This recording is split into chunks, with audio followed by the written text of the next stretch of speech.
2014 के चुनावी समर से करीब 4 महीने पहले प्रधानमंत्री जब मीडिया से मुखातिब हुए तो खबर नवीसों के पास सवालों की लंबी फेहरिस्त थी। करीब सवा घंटे की प्रेस कॉन्फ्रेंस में पीएम ने जहां सरकार की उपलब्धियों का गुणगान किया तो कमियों को भी स्वीकार करने में हिचक नहीं की।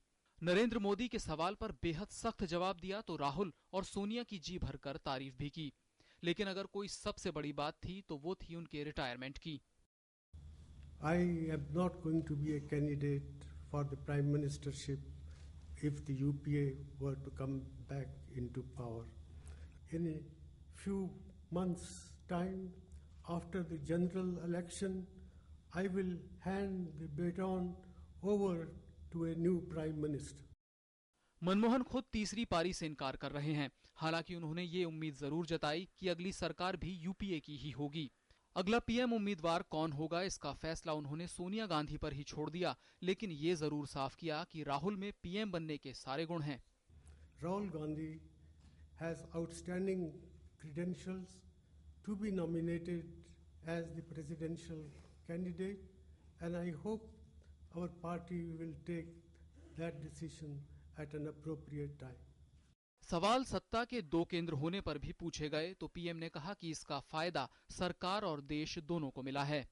I have been able to complete 10 years of my prime ministership without any hiccups in the relationship between the Congress party and the prime minister, or for that matter, the government. For me, Mrs. Gandhi's support has been enormous help in dealing with very complex issues, and the fact that she was there to back me up facilitated my task as Prime Minister in more than one ways. अपने विरोधी नरेंद्र मोदी पर अब तक का सबसे तीखा हमला बोलते हुए पीएम ने देश को गुजरात में हुए नरसंहार की याद दिला दी।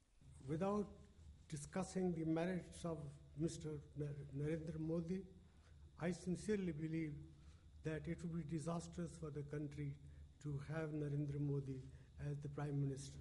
मनमोहन सिंह ने कहा कि कांग्रेस ने यह साबित किया है कि पार्टी गठबंधन सरकार चला सकती है।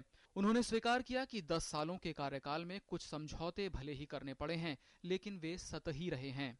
The Congress ability to run a coalition government was to be tested, and we showed that the Congress party can successfully manage the